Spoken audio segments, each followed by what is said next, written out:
is. If you have not followed his Triple H Horse Racing podcast, you're missing out. It's one of the best podcasts in the country.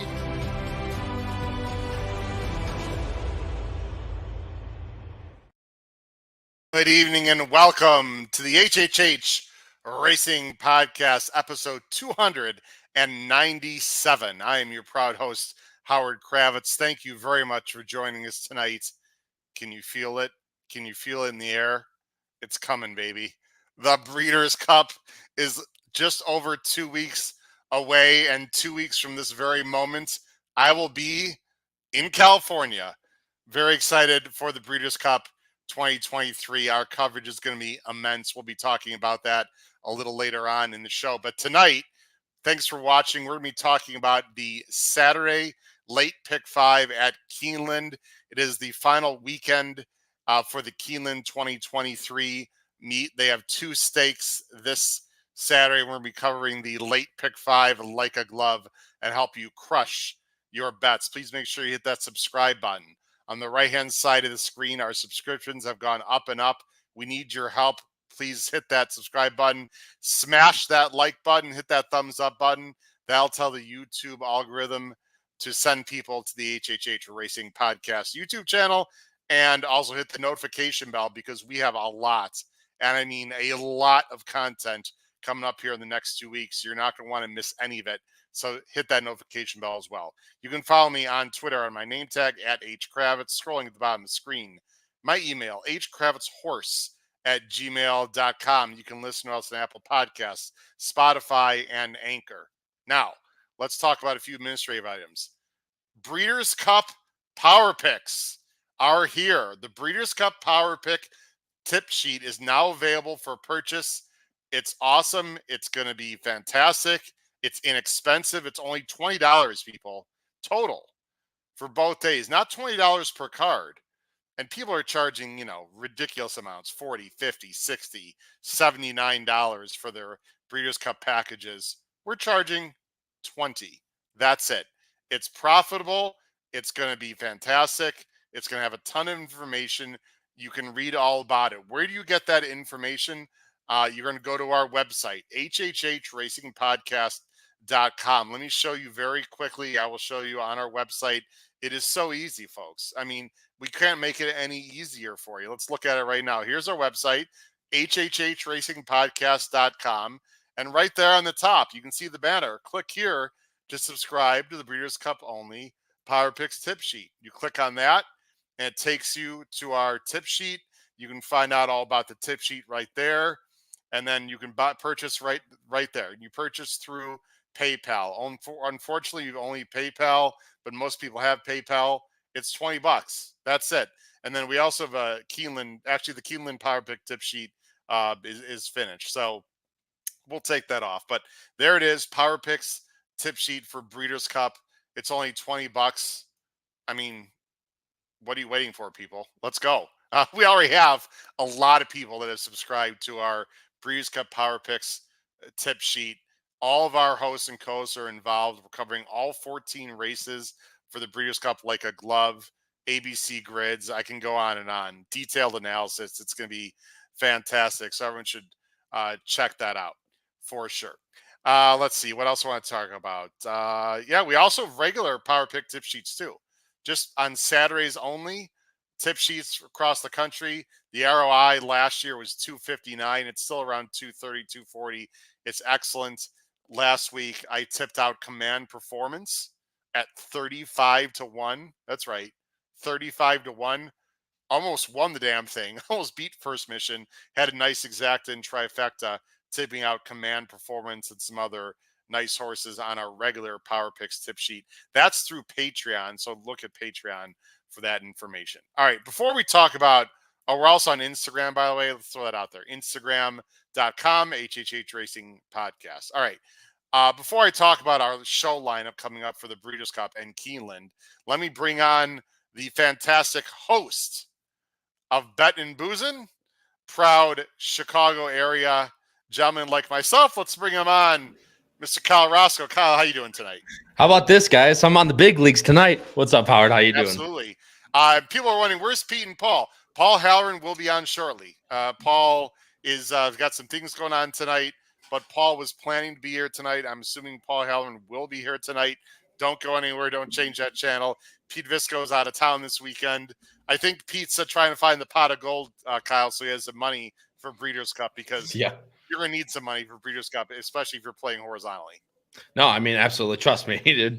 We all know Paul. Paul's definitely going to be playing horizontally, and you need that type of money to be playing, especially covering as many horses as you can within these Breeders' Cup sequences. As we all know, they can be really tough.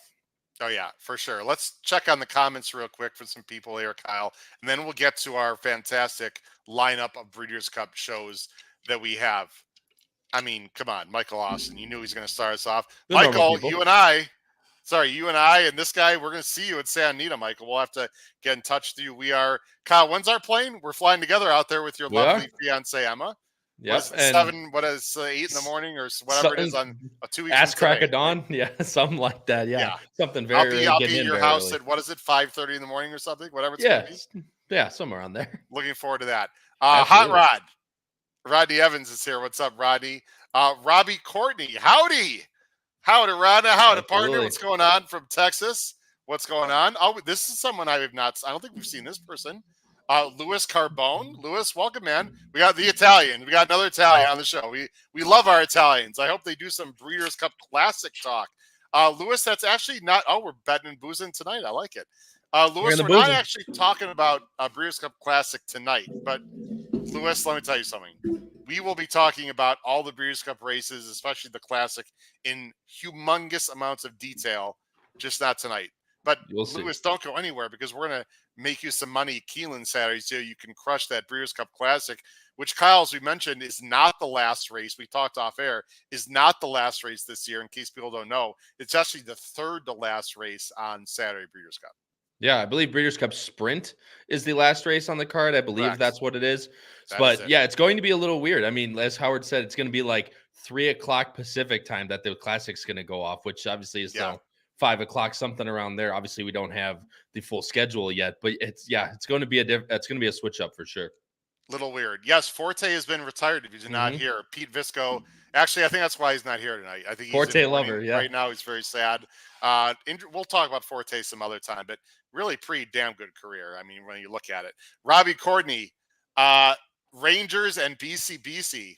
That is a great combo for sure. All right. Listen, we got a lot of people here. Oh, wait, look who's here from the airplane. What's up, Pete? How you doing? 30,000 feet in the air. Pete Visco from the plane. Are we going to get some video from Pete, Kyle, from the plane? Yeah. Hey, we've seen it done from the car. Why not the plane this time? Why not? All right. Let's talk very quickly about what's happening with some shows coming up, because I tweeted it out, Kyle, and I know you already retweeted or X'd it, posted it, whatever we're calling it. Let's hold on to your hats, folks. If you don't know about this, oh my goodness. Am I excited to share this with you? Let's do it right now, Kyle.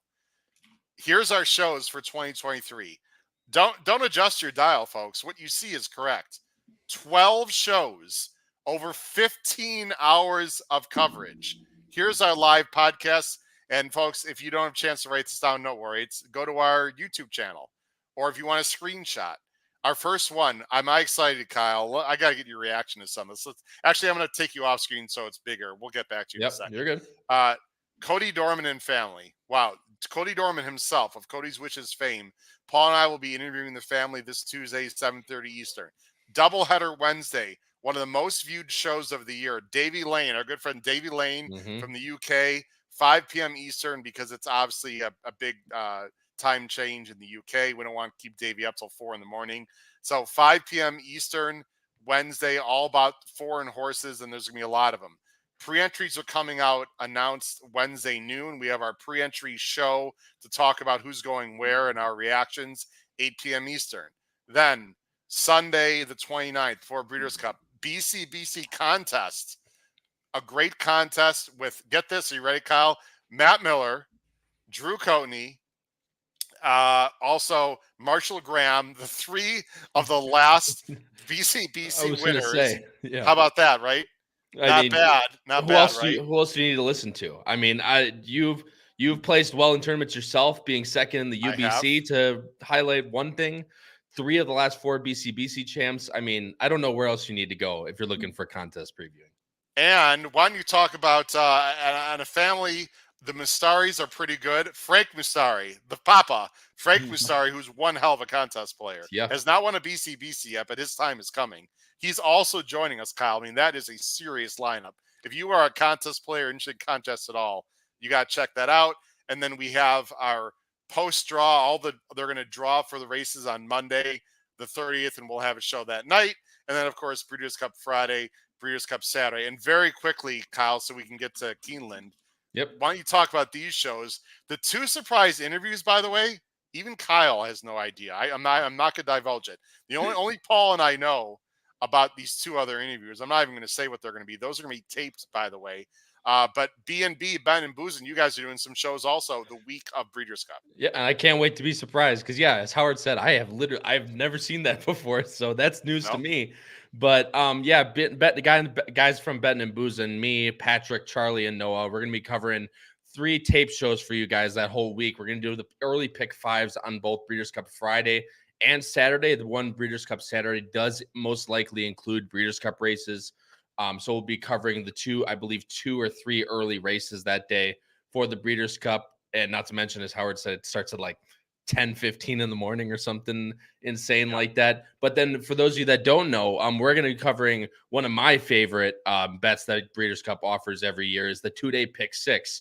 So that's where you'll get all of our big race opinions. So the classic, the juvenile, all stuff like that. That's the show you'll want to watch if you want our Betting and Boozing opinions on the classic and all the big races towards the end, but also be on the lookout for those early pick 5 shows as well. I'll give everyone a little bit of a hint on the surprise guest. Okay? I got to get a hint too, because I don't know. One of them, I guess you can make arguments on who's the most impressive, or one of them, I believe in my own mind, the biggest guest we've ever had on the show in terms of prestige. I'm just going to say it right now. In horse racing, by far, if it happens and it's planning to happen, it's so the other one is very big also. I don't want to give that gentleman short shrift either, but it's Mike Lawson, right? It is not Michael Lawson. No, sorry, Michael. Slightly bigger than Michael Lawson, if that's even possible. But I agree. Anyway, no, it's going to be. We're very excited. Oh, I'm nervous, so we'll see how this goes. You'll be all good. Everyone, just again, constantly make sure you subscribe to our channel. It's very simple. And you're hitting the notification bell so you know when new content will arise. All right, Kyle, let's jump into the late pick 5. Again, Paul Halloran is scheduled to be here. He said he might be a little bit late, but I do have his picks also. By the way, Noah Maher is here also. What's the over-under how many favorites? Ooh, throwing shade out. He was a little bit edgy last night. I get a bunch of crap. Air. I don't, man. Did see what I have to deal with on Wednesday nights? I mean, there's no way he did poorly on a test because he's a very intelligent young man. He does well. So I don't know. No's a little edgy tonight. I like it. I like that. You'll be surprised is the answer to that question. Oh, really? Well, good. Well, let's see what happens here. All right, let me put up on the screen here. Let me switch some banners. Again, we're going to talk about the late pick 5. And let me take this banner down. As Kyle knows the drill, there's a zillion things in the background to press. Let's go there. And let's go here. And then we will go to Equibase. Right. Yeah. Right now, here we go. All right, here we go. Late pick 5 on. Well, okay. Late pick 5 Saturday, and again, Paul Halloran is planning on being here. If he's not here, that's okay. We've got his picks. So you just said you weren't going to be going with the chalk, or I'd be surprised. But you know what, though? I got to tell you something. You know me. I'm always looking to beat chalk in general, but I'm not stupid. This race is the Perryville. It's 7 furlongs. It's $250,000. This is a nice purse. It is for restricted 3-year-olds. It's a small field of 6 to start the early pick 5 on Saturday. And there is a big, very talented favorite on the inside, verifying Cox and Pratt, even money. Kyle, neither one of you are going to try to beat this one. No, I mean, look, as Howard said, I'm honestly hate that I'm taking verifying in this spot, but I'm not stupid.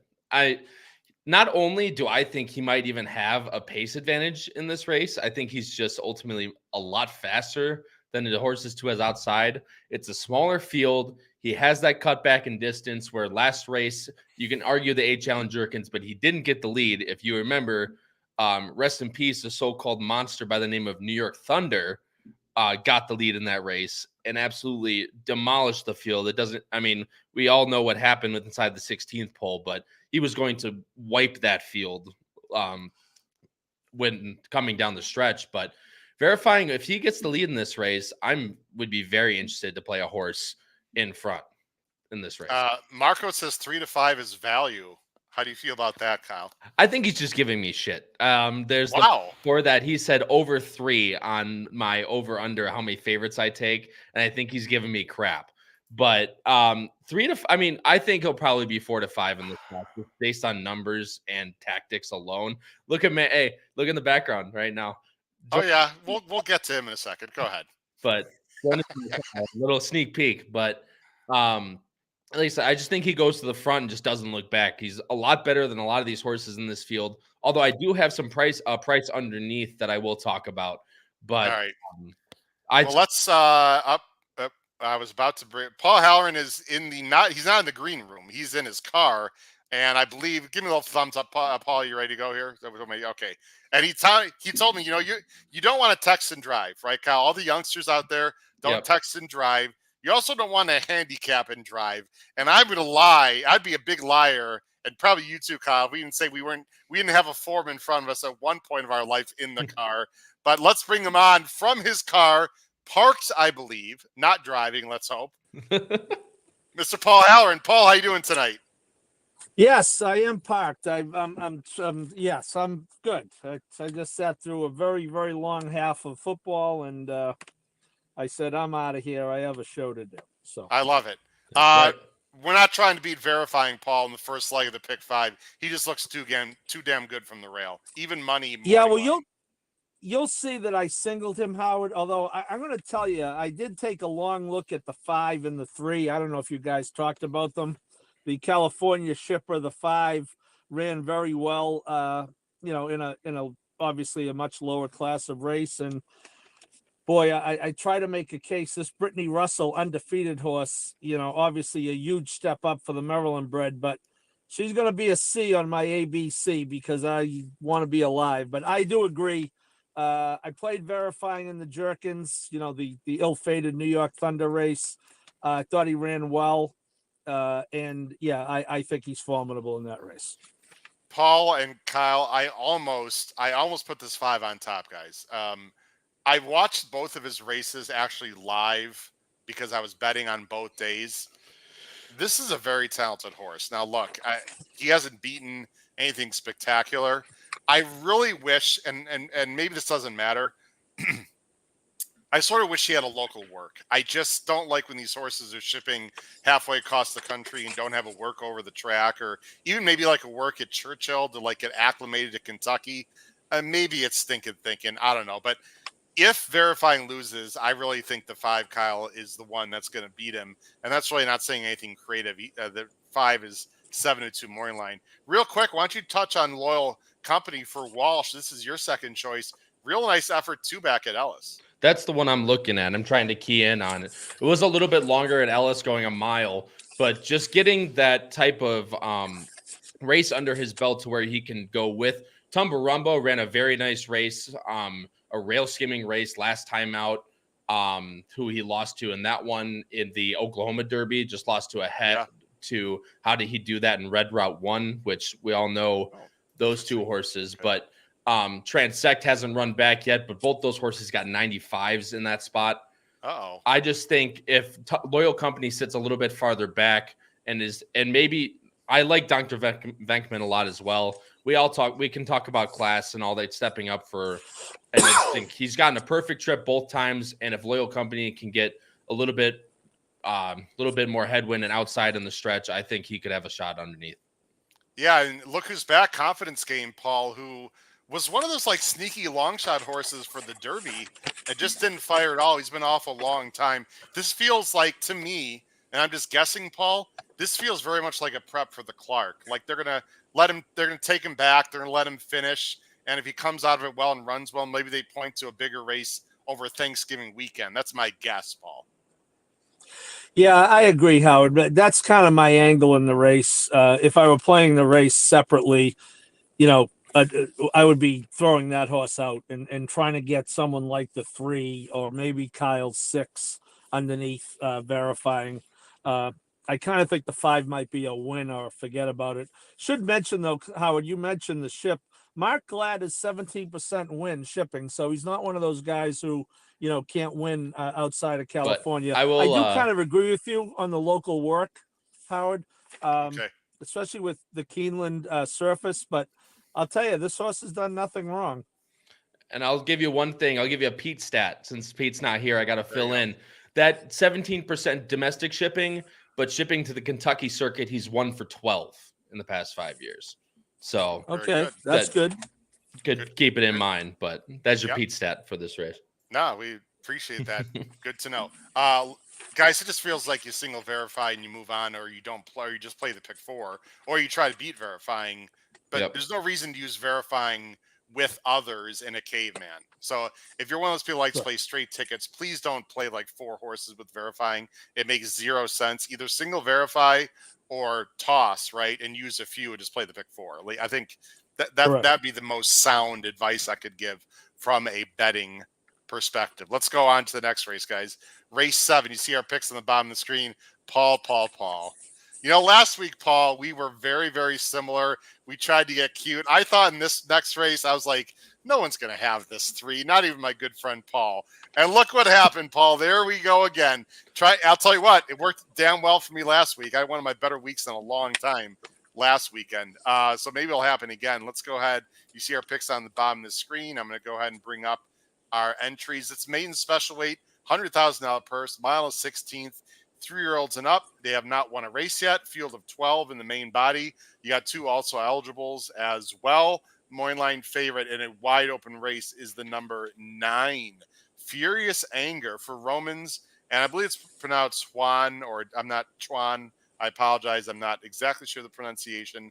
But anyway, Paul and I are going to get a little bit sneaky here and go with a 10-1 morning line. Paul, let's start with you. We are going with Dissolved for Norm Cassie and Ricardo Santana. Maybe great minds are thinking alike again. Maybe not. We'll find out Saturday. Paul, hit it with Dissolved. Well, sounds like we're not getting 10-1, because if these 2 knuckleheads like them, we're not going to be the only 2. Yeah, probably not. Good number last time.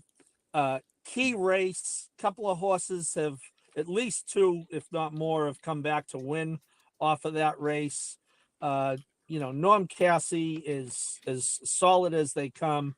Santana Paul started up be... 2nd, 3rd, and 4th place finishers. 2nd, 3rd, and 4th place finishers all came back to win. And Highland Falls, who won the race, is a nice Cox horse who basically paired up his buyers in 87. It's fair to say that was a very strong field. Very strong field, and Santana's not going to be any less aggressive. This horse was on the pace last time at Ellis, going a mile.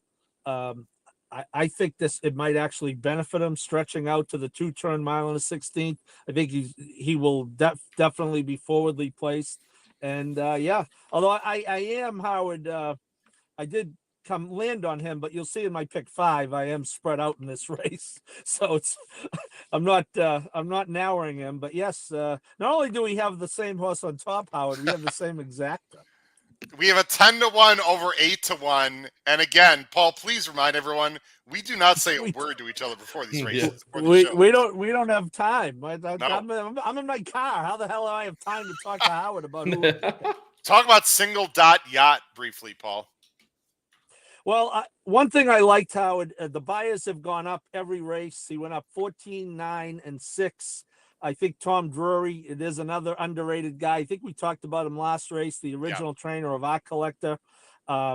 Again, 4 solid races on the circuit. 2nd off the layoff, ran a decent 3rd last time at Churchill. That Mo Fight is a decent horse. He's taken action in 3 of his 4 races, 3-1, 6-1, 6-1.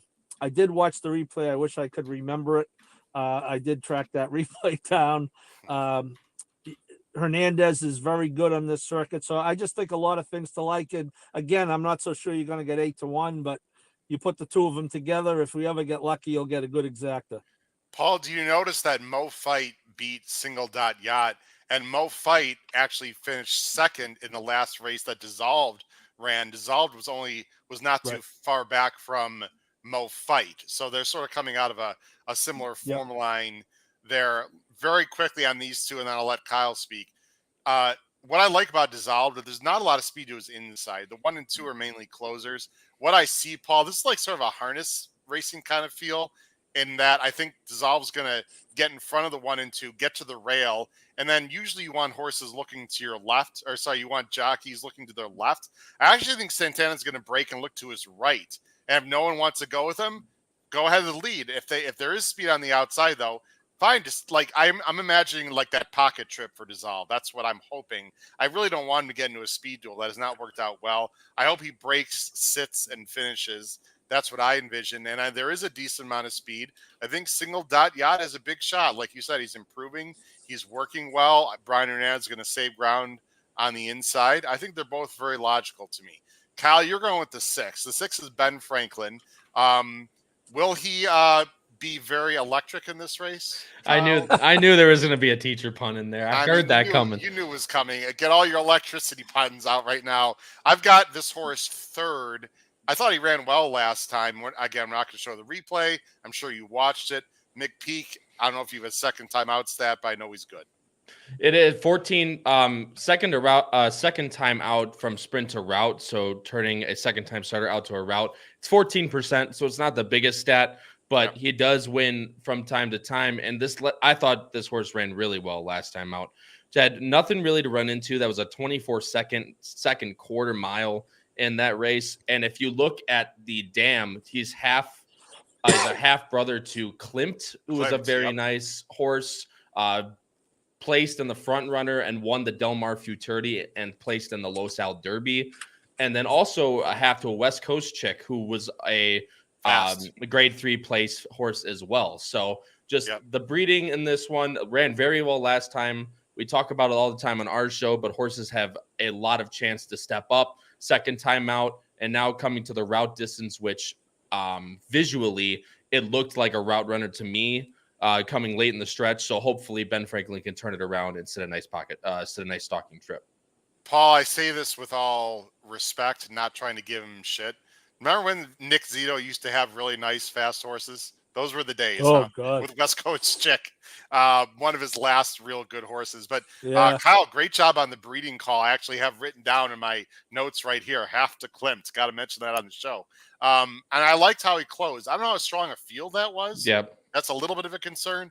But anyway, we're trying to beat the favorite. Paul, any final thoughts on this race? None of us using Mount Craig. And what about Furious Anger? Are we upset or what? Are we angry? Yeah, I mean, he's coming off a big number for sure, but I'm not so sure I like this horse stretching out. The clever horse I have, Howard, I think there is a lot of speed in this race, as you accurately pointed out. I think a horse who has a chance to close here. I'm gonna put my light back on. I think a horse who has a chance to close here at a price is the 11. I'm going to take a long look at him underneath. Kyle, the other thing is a little better stat in general. McPeak second time dirt route is 18%. So that's a little bit better stat than the stretch out. So of course you got to deal with the big goose egg hanging around Mr. Leperoux's neck. Correct. Kyle. Correct. So. Yeah. I mean, it's always, and McPeak's 1 for 28. So you have to overcome 2 hurdles in that. I just think second time out, that could be the angle I'm looking for. Yeah. You might need to be Edwin Moses, Kyle. I don't want to date myself, but I'm not dating myself either. Paul. Paul, I looked at the 11 a little bit. I have respect for Safi off the layoff. This horse going to have to step up a lot, but it could be a pace meltdown. We've seen stranger things. I believe an 88-1 shot won on Sunday, a first-time starter, so at Keeneland. So we've seen stranger things before. Let's go on to the next race, guys. Race 8. We'll put on the screen. Who do we have? This was a tough race, guys. Very tough. Woo. And Okay, we're a little bit different, although Howard, myself, and Kyle actually have the same horse on top. So we'll go to that. Paul's going with the 7 on top. Let's go to that race. Kyle, you're going to be first here. This is an allowance race for the older ladies on the turf. Please notice the rails at 20 feet. And I want to mention that because in general, that will help speed a little more. It's also getting a little bit later in the meet. I don't recall seeing the weather forecast for Saturday, to be honest. I'm going to have to look at that. But anyway, the rail is out. That might help the speed a little bit. It's a big field of 12. Again, two also eligibles. Moorline favorite here is a horse that we've seen in the PPs often and talked about on the show. Haughty for Chad and Gaffleone, 4-1. We have Haughty in there a little bit, except for Kyle. Wow, Kyle is fading chalk today, although that's a very soft chalk. You're going with Lovely Princess for McPeak and Brian Hernandez. So I got to tell you, Kyle, I'm getting a little sick of her act. She needs to win a damn race. I'm hoping it's going to be Saturday. Yeah, I mean, funny enough, the last time she won was 4 starts back at Keeneland in the spring. So hopefully she can kindle that. She's 2 for 2 on the course. If you're a horse for course person, she also won last fall at Keeneland in an N1X. Comes to Keeneland this spring, wins an N2X. Now she's in Keeneland in an N3X. So hopefully the trend continues. But you are right, Howard. The last 3, really, the 1.5 miles at Churchill, you couldn't say, maybe a little bit too far for her, but then comes back to the mile on the 16th. I was at that race in Indiana. I actually liked Lovely Princess that day as well. Could not get home that race, but I'm very interested. The one thing to note, of course, is that she's also entered on Sunday at Keeneland in the 7th race. So keep an eye out for that. As you can see in the top left, just under Brian Hernandez's name, entered at 22nd of October in the 7th. So keep an eye out come race day. But I just think it's a really nice trip. I don't think she has to have any speed from the rail. She can just sit down. The rail's been pretty good at Keeneland through these first 2 weeks. So if BJ can just sit a very nice trip on the inside and hopefully just get room at the top of the stretch, I think she could be really live. If one of you, unless one of you, Kyle, do you know, is that an allowance race Sunday, the 7th race? I actually don't know, but I'm looking it up right now. All right. Well, Kyle, it's gotta be. I would assume, yeah. Maybe it's a minor. It's not I don't think there are any stakes on Sunday. So, all right, Paul. Well, I got a Lovely Princess also. All the things that Kyle mentioned. I just wish she gets the job done more often. She's got a bunch of seconds lead, but all she does is run well. And these horses she's lost to, Mouthy, Justify My Love, Miss Yearwood, these are pretty good horses. I think this is a field that she's found. If she gets the right trip, I think she has a big chance. And I'll talk about reporting. Ahead, I got you. It is a stake race. It's the Rudin Riddle Dowager Stakes. Oh, it's the Dowager. Yeah, going 3.5 miles on the turf. So it's up to McPeak's discretion. But Vergara, Personal Best, Romagna Mia, Henrietta Topham, Transient. Looks like it came up very tough. Yeah, this race is definitely easier for sure. Paul, let's go to your top pick, and then we'll talk about our secondary horses. Let's talk about Sinfiltre. For Pletcher and Pratt getting better. I just want to say one thing about the last race because I was there. That weekend, let me go over here. That weekend, I was there with Noah Maher, my only trip to Kentucky Downs. The inside was absolute gold that day. And Sinfiltrate basically stayed on that good part of the track most of the time. Speed was good and the inside was good. That only gives me a small amount of cause for pause. I just want to mention that, Paul, but she's in very good form for Pletcher. Yeah, and she's also running a 1/4 mile less in this race. And I look at this as a very evenly matched race, as the morning line would indicate. And look at the top jocks are down there, and you're looking at Johnny V, Louis, Tyler. I just think right now, the more I watch, I just think on turf, Pratt is markedly better than everyone else.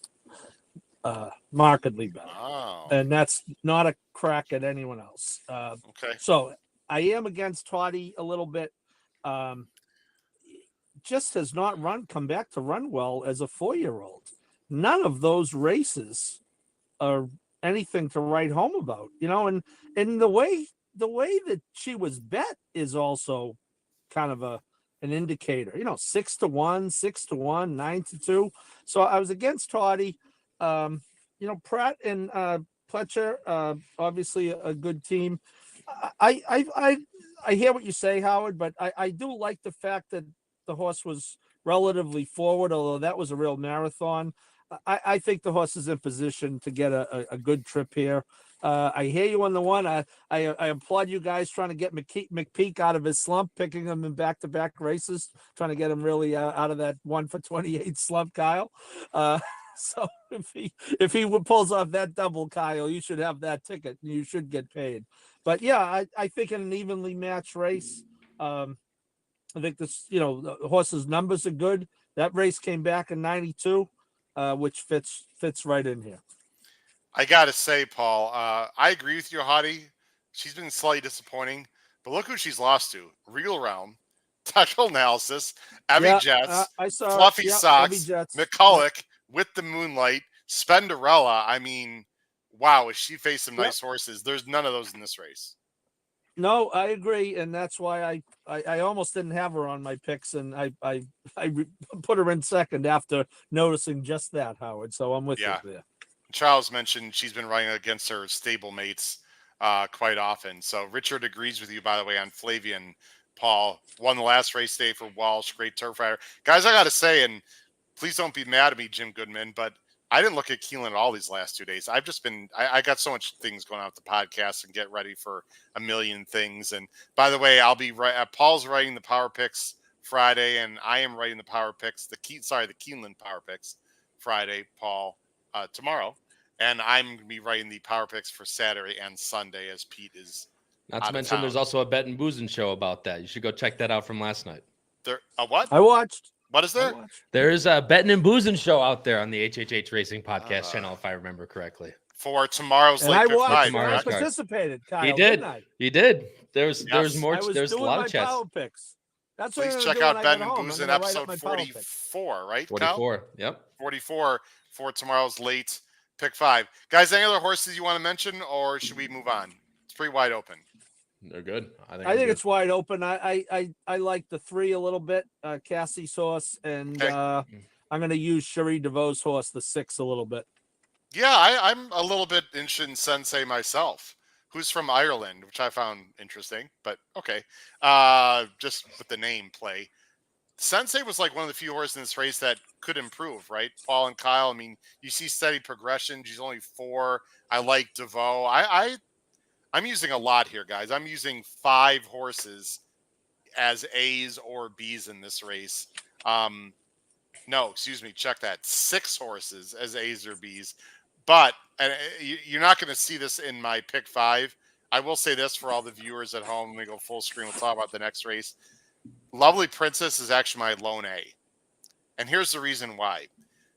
Otherwise, you got to go 4 or 5 A's, in my opinion. And I think Lovely Princess should get a good trip and might be the best horse in the race, not by a lot, but it's one of those races, Kyle and Paul, where I feel like you want to go light on the A end and use a ton of B's. Otherwise, your ticket gets crazy. And Paul, Luis Carbone, who's a new Italian, by the way, of course, a new person in the chat, Paul. I tipped out, and Paul, don't say anything because you're the only one that knows. I tipped out, Paul. Uh-oh, what happened? Ben Franklin? Okay. The lights went out there in the car. Paul, I tipped out the fact that we have 2 taped interviews that I'm doing, and you're a part of one of them, by the way, or maybe both of them. We'll talk.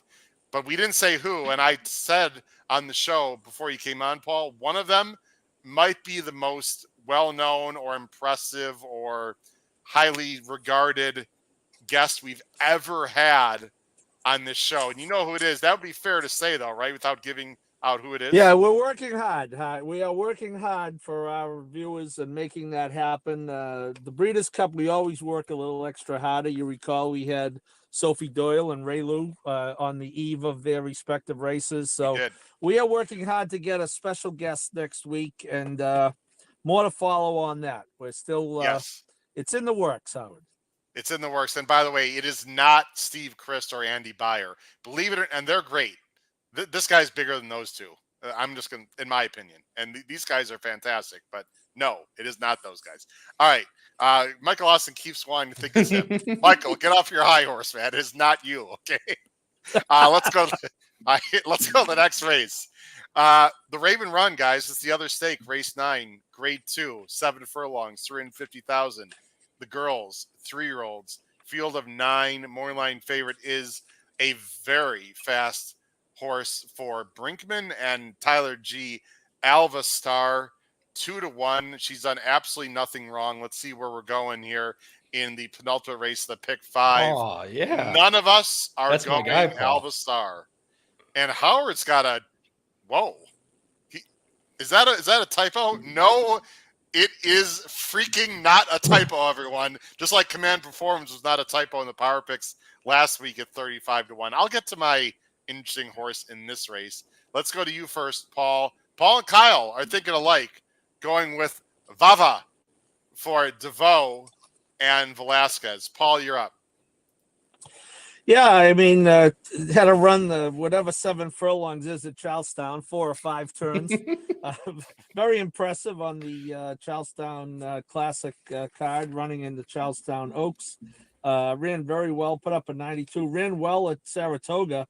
Nothing to be ashamed of, finishing behind the late, great Maple Leaf Mel. Dazzling Blue beat Vava in that race, and Dazzling Blue came back to get absolutely trounced by Alva Star. Now you got to know, I went and watched that race. I'm kind of thinking, well, geez, Alva Star, the favorite. Let me make a case against her. Dazzling Blue was a 3-5 Juddmonte horse in that race, who made a move on the turn. And Alva Star ran away from her like she was running with cement horseshoes on. I mean, Alva Star was just, if you just take it, Howard, from the turn, you'll see that Rosario, who I think should have had the horse more forward. But anyway, Rosario makes this move, and Frank Miramati picks up pretty quickly that it ain't working. Because once they straighten out here, they just passed the quarter pole. Once they straighten out, watch Alva Star. And again, this is a 3-5 Juddmonte horse that she's running away from. And I mean, when I say effortlessly, it's just a total blowout. So that's impressive. I thought Vava was very impressive. Vava did run very well in that victory ride. I think she's in top form. Certainly no argument with anyone who wants to use Alva Star off that race, though. I mean, I remember watching that race live. I was like, holy crap. I mean, I mean, man, I mean, and she wasn't slowing down. Now, look, there's questions that Alva Star needs to answer, at least in my opinion, in this race. The main one, Kyle, of course, is she's never gone 7, right? And the difference between 6 and 7 is a huge difference. And there is other speed in the race.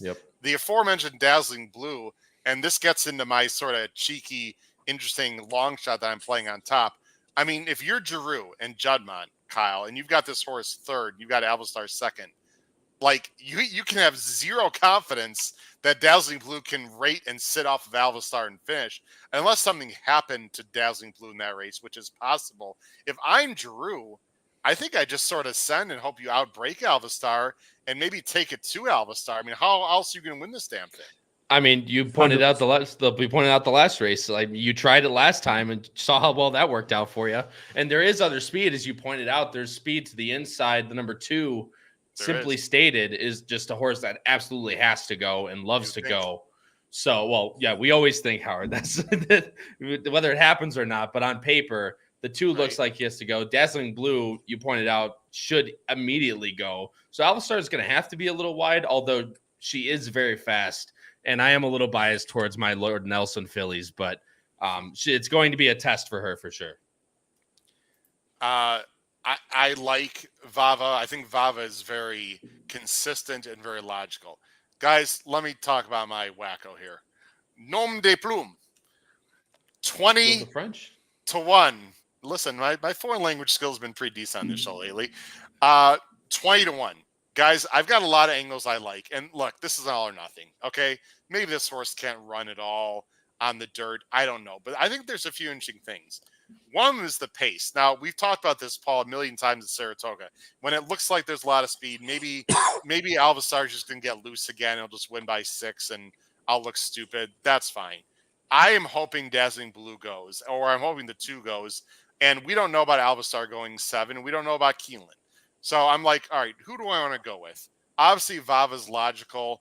I don't like Alvasar. I really don't like the horses on the outside because they're in chase mode, right, guys? They're going to have to chase. So I'm thinking if something weird happens in this race, it's going to be a pace meltdown. And I think Nom de Plume is very interesting. Okay, 2 synthetic efforts. I get it. They were very good, guys. And that was way back earlier. That was at the end of her 2-year-old year, right? And she ran very well, and she closed against, by the way, the Capella is a very nice horse. Let me just show Capella here. You'll see the PPs. She was staked earlier, and she's a decent horse. Okay. Last time with Nom de Plume, it was on turf. She wins again, and that was sort of a slower pace. According to the Time Form US guys, she's one of the few horses in this race that has the ability to close. She's been working very well. This is a very aggressive spot. Only second time off the layoff. Guys, I don't have, maybe you have the stats, Kyle. I should look it up. Flavian for Paul Lobo? That actually, I'm going to look it up right now. I don't even know. I'm doing this live. I might embarrass myself here. I don't even know what the odds are, what it's going to say here. But I just found that interesting. Let's see about Paul Lobo and Flavian. You know what? To me, that's a good stat. In the last 5 years, guys, Paul Lobo has only used Flavian once in the last 5 years. I actually take that as a positive because Flavian's not going to jump on a girl that can't run. Here's the other thing I like, guys, the breeding, okay? This is by Uncle Mo out of a Bernardini mare casting director. Look at this, guys, because I remember looking at it, okay? Sprint, 23% in dirt sprints, $500,000. Who are the Sibs? How about Movie Moxie? This was a nice horse for Linda. Paul, you might remember that horse, right? I do. I certainly do. My buddy B for Paulo Lobo, by the way, a nice dirt sprinter, an Asmussen horse, dirt sprinter. Guys, there is dirt sprinting pedigree on the dam side all over the place. Fascinated. At least your reverse key, Paul. Reverse key on the try. Nom de Plume. Possible like bomb upset winner. Definitely underneath. Final thoughts from you two. Am I crazy? I like it. And, you could check, Howard. This is anecdotal, but I think this race is prone to upsets if you go back and check. Could be. I should have that, but I don't. But I'm pretty sure there's been some pretty good upsets. And as you point out, after all that, you get Pratt. Yeah. Absolutely. I mean, that's going to lower her price. I think she's going to be more like 15, guys. Probably around 15 to 1. I like it. Michael Austin says, if there's a pace meltdown, you should love Vava. I'm not going to disagree with that. And look, Vava is much more logical than Nom de Plume. But I think Nom de Plume is interesting. Oh, Richard Avalar, Sacre Bloom, Nom de Plume, merci beaucoup. I love it, Richard. All right, we got the French out there. Sorry, Italians. We're going a little French tonight. Come on, Richard.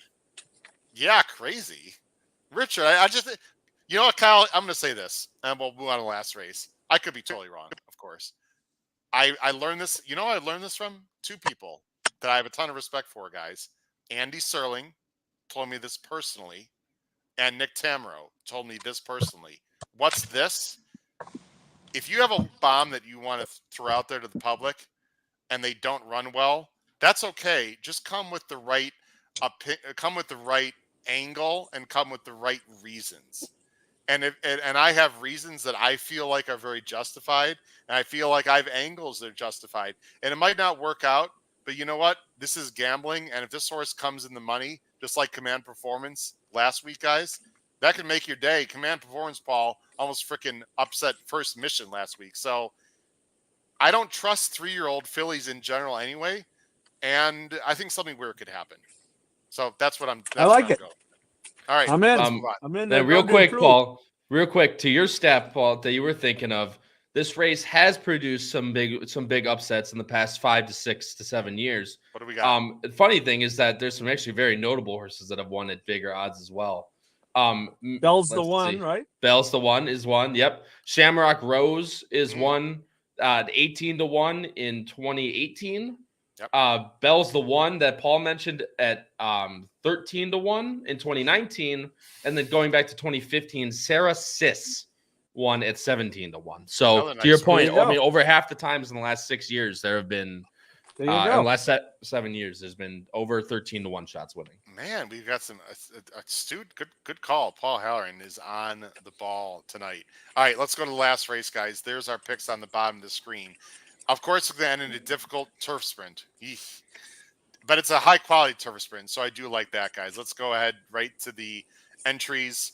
Race 10, allowance, 5.5 furlongs, 120,000 is the purse. It's a field of 11. Oh, look at our boy at the bottom of the screen, Paul. There he is. Boy, has he been a money burner, though. He's a nice horse, but he burns money. For Phil Antonucci, the favorite, and Tyler G. Fauci, 2-1. None of us are going with Fauci on top. Kyle, you and Paul are thinking the same.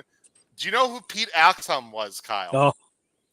And if you don't, that's totally okay because it is outdated a little bit. Yeah, a little bit out before my time, I think, sadly. You know, I know, Howard. I can Paul, talk about please, it. no hate.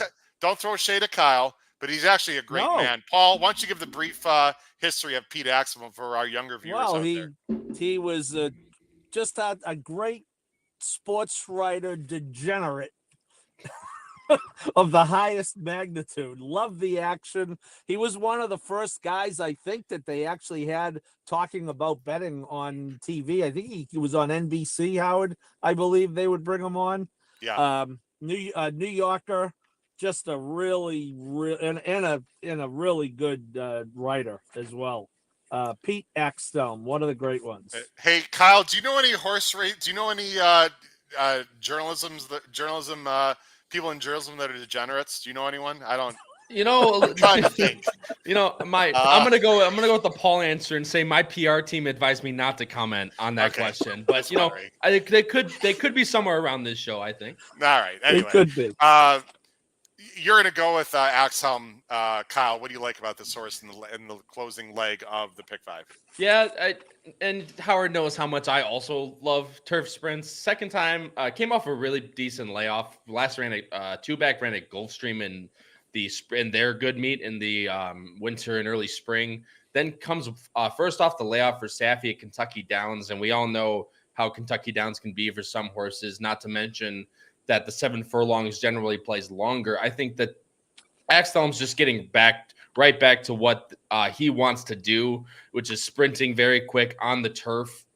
And you'll see those races at Gulfstream where we all know the Saffie angle with Gulfstream, but that 88 can be very competitive in a field like this. And coming second off the layoff with some pretty decent workouts, actually shipping back to Palm Meadows and now shipping back up for this race. I just think he could set a really nice tactical trip in this spot. Yeah, no doubt about it. I don't love 5 furlong turf numbers. I don't trust them. What made me look at Axelm a lot more closely, and I've got him in third, Paul, was if you go back a little bit when he ran the 89 in the grade 3, and he's got some class. This is second off the layoff. He's only a 4-year-old. There's no reason why he can improve. And strangely enough, I didn't think there was a ton of speed in this race, Paul. Early speed. Yeah, I agree. I do agree with that. And I like the fact that, you know, Louis probably is going to have some options here. I mean, he certainly can close in a race like this, you know, with those mile races behind him, and even coming off 7 at Kentucky Downs, as Kyle points out, is probably closer to a mile when you account for the uphill and downhill and side hill. So yeah, I think he very, very likely could get a good trip here. Zayas is a top guy at Gulfstream. Nothing against him, but let's face it, you go from him to Zayas, and that's an upgrade. Difficult race. Although we all agree that Fauci will not be immune to an upset. I love it. Kyle's like, no, don't go there. I love it, guys. For it, we haven't really talked about the weather. We need to because there's a bunch of turf races. I'm looking at the radar right now on my phone. Lexington, they are getting rain tonight, and there's like a 75% chance of rain tomorrow, mainly early. Saturday is going to be 70 and sunny. So they really haven't had a lot of rain there. It's been very dry. I'm guessing. Oh, Paul's getting a little tired of sick of tired of hearing weather reports. Tomorrow's going to be shaky with the turf. I think they'll be on the turf Saturday, Kyle. I would assume. Yeah. It's towards the end of the meet. They don't really need to save the turf. It's going to be sunny Saturday. It can take a decent amount of moisture. It really hasn't rained there much at all. And it shows it's going to be pretty windy out, so it should be able to dry pretty quickly. Okay. Which I'd assume the turf would be fine for tomorrow. As I'm looking at the same thing you are, and really?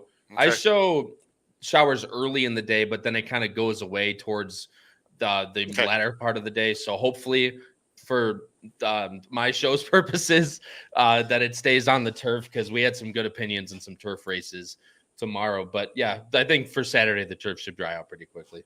I agree. I don't think it's gonna be firm. I think tomorrow it's gonna be good to soft. To be honest, if they get the kind of thunderstorms it looks like they're gonna get, and then it'll be good Saturday. I would agree.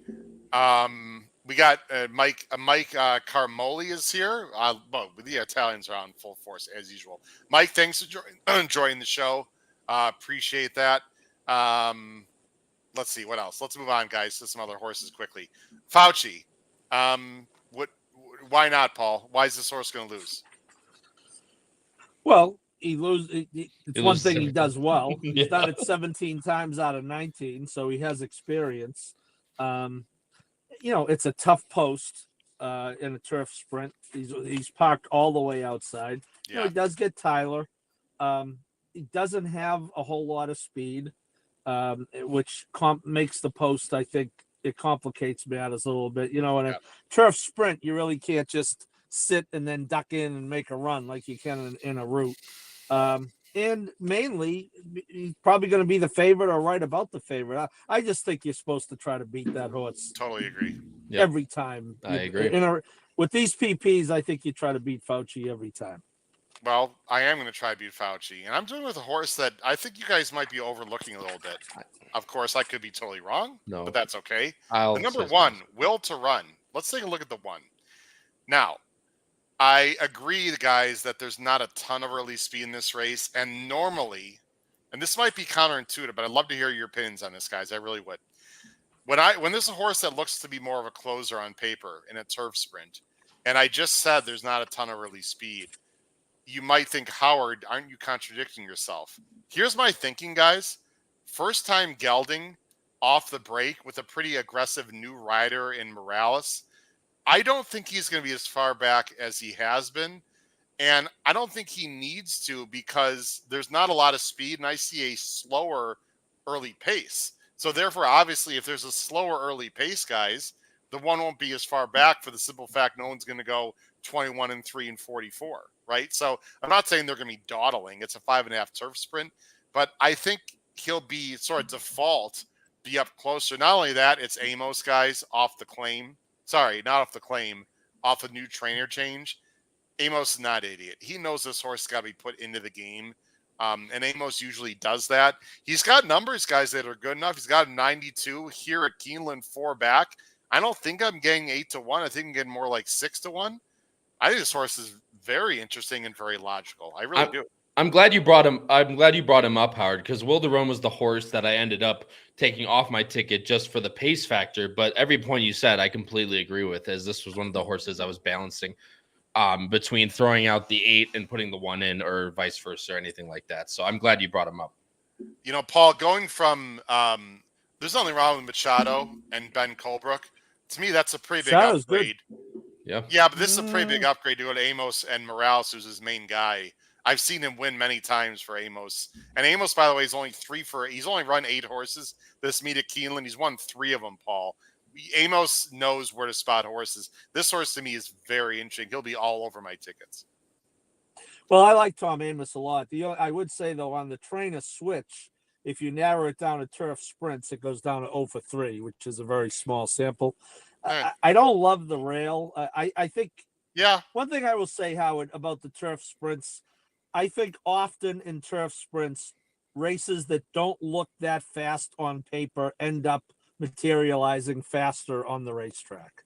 It's kind of the opposite of those turf routes when we curse the horses when they it looks like a contentious pace on paper, and one horse goes around in 24:49 and beats us. So, but I think from the rail in a turf sprint, there is less margin of error. You have to get a trip, as we saw with our guy Shards. You do have to get it. Yeah. You had to bring it again. up, my heart. Well, that's so, and I'm going to tell you, and I like Morales, Howard. It's not a big upgrade. Machado's very good. He had a natural double yesterday. He's an up and comer. I saw him win at Parks. I believe he's the regular rider of Next, the top marathon. I was going to say, we've seen what he's done with Next. So no argument on an upgrade, but not a big upgrade, certainly. Doesn't mean this horse can't win. I think he's going to have to get the type of trip that you envision, though, in being more forward. Yeah, Morales 21% with Amos, by the way, that combination. And I don't want to throw too much shade, but I think you and any three of us could probably run Next against some of the horses he's run and win by 5, 6, or 7. I'm not sure the jockey has much to do with that. No disrespect to the jockey. I'm just saying you can name 40 riders that could do, I think, what that jockey did on that horse specifically. Just my opinion. But anyway. But no, he won back-to-back races at Keeneland yesterday. I know you said you haven't watched this week. Okay, fair enough. Won at both at a price. Oh, really? Okay. And I'm not saying he's a bad jock. I'm just saying I don't think he's anything special, but I could be wrong. Maybe he's up and coming. Yeah, and off the switch from trainer switch to Amos in the last 5 years, 15 for 100, 50% in the money. So winning at 15% clip. Let's go to our pick fives, guys, right now. Late pick 5. Yours truly had listen.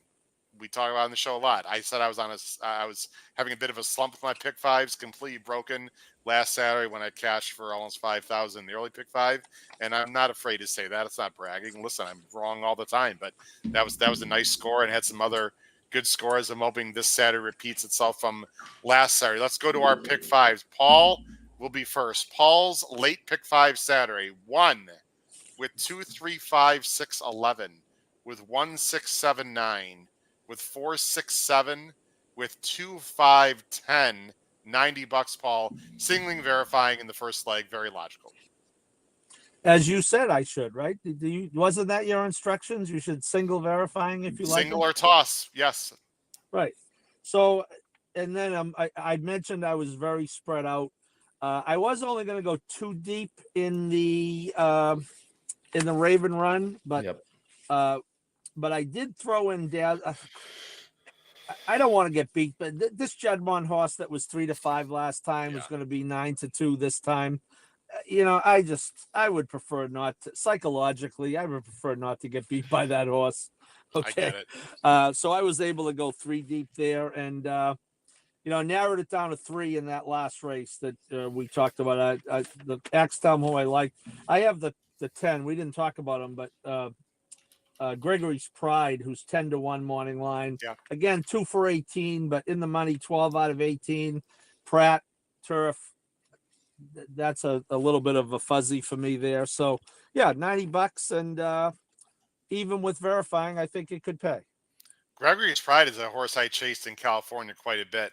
He used to be good. I'm not quite the same, but I've got him. I'm throwing him in there just because it's a turf sprint. Let's go to you, Kyle. Kyle's pick 5.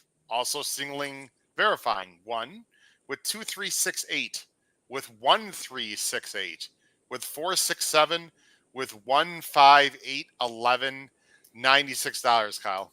Yeah, and again, we've hammered it home so many times. Either you play verifying or you don't. Maybe play a backup ticket if you want to still, because if verifying loses, this it could double, triple in size. So if you don't want to get beat by him, play a backup ticket underneath verifying if you like verifying on top. Again, nothing too special otherwise, going with the 3 logicals and including your guy's horse Dissolve, which I thought was very interesting for the reasons you guys mentioned. In the next race after that, the only horse I didn't talk about was the 3 Not So Close, which she strike 1 on me. But hey, hour 6 minutes, that's a record for me, so I'll take it. It's because you're not hosting. You don't have like 50,000 things to do. That's right. That's right. But good go to the lead. Don't want to get beat by a horse in the lead at Keeneland. We've seen it too many times before. And Paul, I could not agree more with you, my friend. I did not want to lose to that Juddmonte horse, so I also threw her in there and then it went 4 deep in the last. I didn't include Gregory's Pride, but I did include the number 8 Counter Strike, which, by the way, great name and had some good numbers, not at Kentucky Downs. I wanted to show this horse because this horse can absolutely win also. We didn't even talk about Counter Strike. There's Counter Strike on the screen, Kyle. So I had that queued up ready to go because I think that horse is also a little bit interesting. Like your ticket, like your thinking. Here we go, guys. The question of the day. Did Howard single verifying or did he just toss verifying? It is one or the other, guys. What do you think? Single. Yeah, I think you went with the rest of us, but I've been wrong before. Paul, my apologies when you see this. Because of last week, I had an extra $8 in my pocket. I rarely gives you all this crap, Paul. I rarely do that, Paul, but I had to. I'm singling verifying. Guys, I've talked about this. I don't like the rail with big favorites. And you know what? It almost cost First Mission last weekend. At 1-5 in that race? Yep. The reason why I don't think the rail is as big a deal for verifying guys is because there's not a lot of early speed, and I just have a hard time believing he's going to get bottled up. I think he's either going to go and take the lead, or I think there's one maybe Dr. Brinkman sends hard, and he just sits off. It's a smaller field, which also matters to me. He should win, guys. He really should win. And I predict he'll go maybe to the Clark. And then I could see him, by the way, Paul and Kyle, in the Malibu on opening day at Santa Anita the day after Christmas. That would not surprise me. I was trying to think where they would go with him. Or maybe they'll just give him some rest. Anyway, I'm going 1 with 2, 3, 6. With 1, 3, 6, 7, 9, 10. With 3, 4, 7. Dazzling Blue will have to beat me. I wouldn't be shocked if she beats me, but I'd much rather go with a bomb like Nom de Plume in that race as opposed to Dazzling Blue. And then I have 1, 5, 8, 11 in the last race. I don't know. Last race, guys, is pretty wide open to me. Fauci absolutely does not have to win. If I had to guess, if I had to take the field or Fauci, it'd be the field all day long. That being said, Fauci probably is the best horse in that race, but not by a lot. Yeah. It's $108. Sorry, everyone. I had to go $8 over budget. Let's see if there are any quick comments before we end the show. Oh, quick update on the baseball game. We don't need to talk about that. Richard Flax likes the 4 a little bit in the last race, I believe. A lot of other people feel like I'm singling. Guys, before we end the show, I'd be remiss not to bring this up one more time. And you did not see this, Paul, because you were busy with your meeting. But I'll let you talk about it, Paul. First time seeing it on the screen. Hold on, not that. Excuse me. You got something else to show you. Wow, do we have a lineup of races? Get your rest, Paul. We got a long 2 weeks, but a very exciting 2 weeks. You want to talk about some of this, Paul? You see on the screen. Coming up, Breeders' Cup shows for the HHH Racing Podcast. 12 shows, Paul. 15 plus hours of coverage.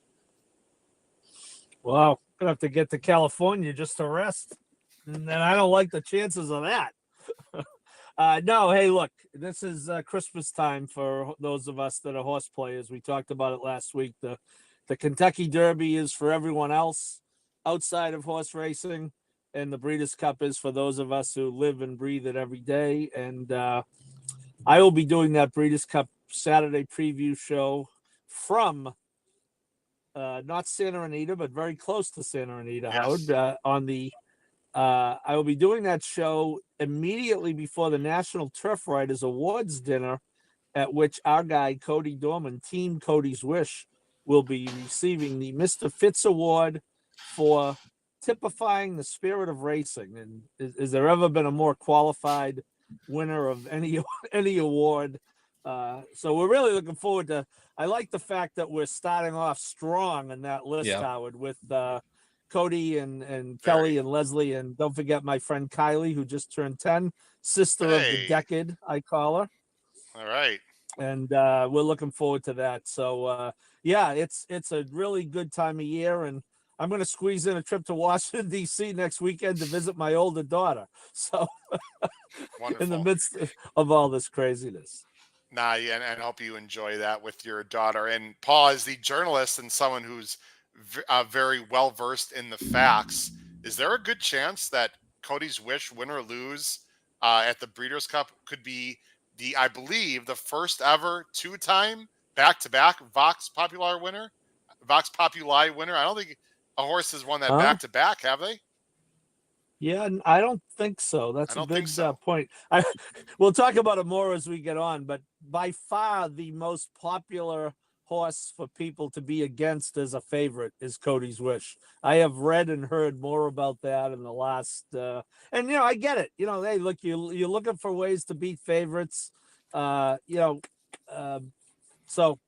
people are lined up against them. I'm just not going to get in that line. That's all. Kyle, final thoughts, and I'll have a few things to close it out.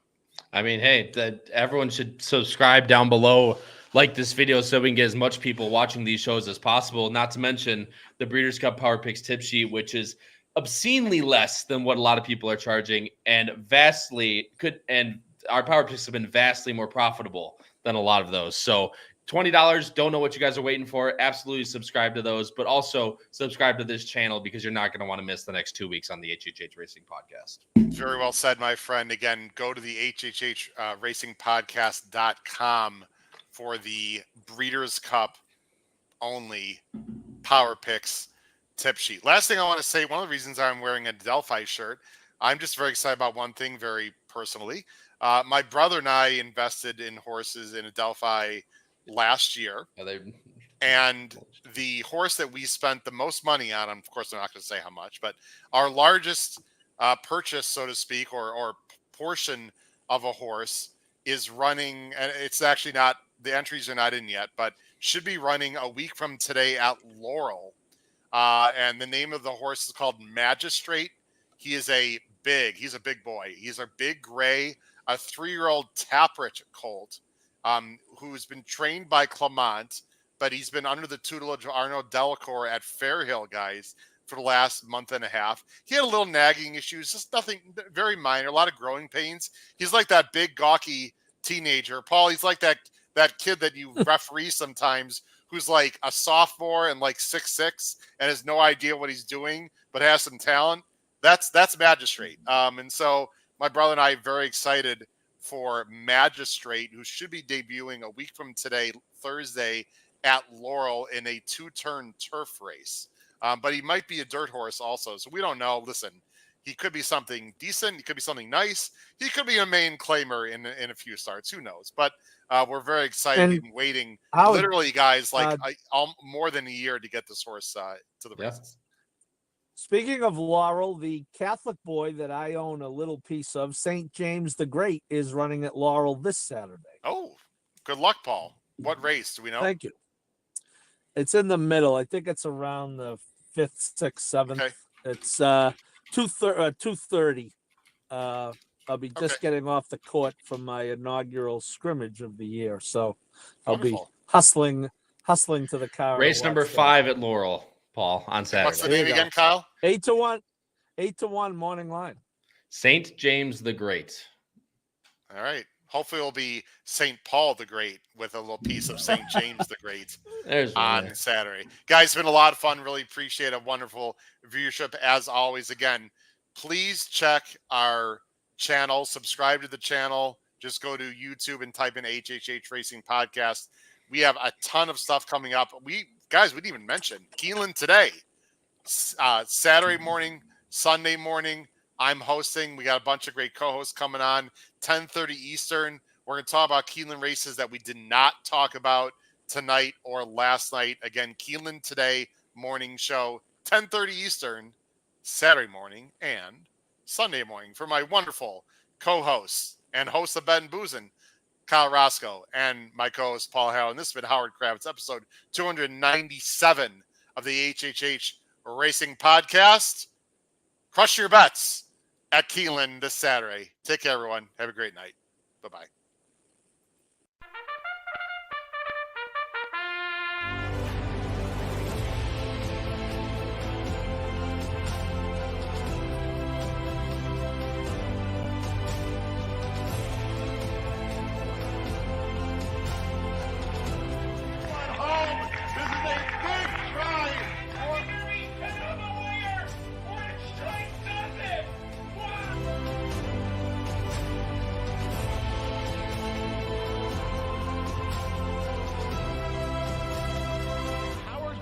If you have not followed his Triple H horse racing podcast, you're missing out. It's one of the best podcasts in the country.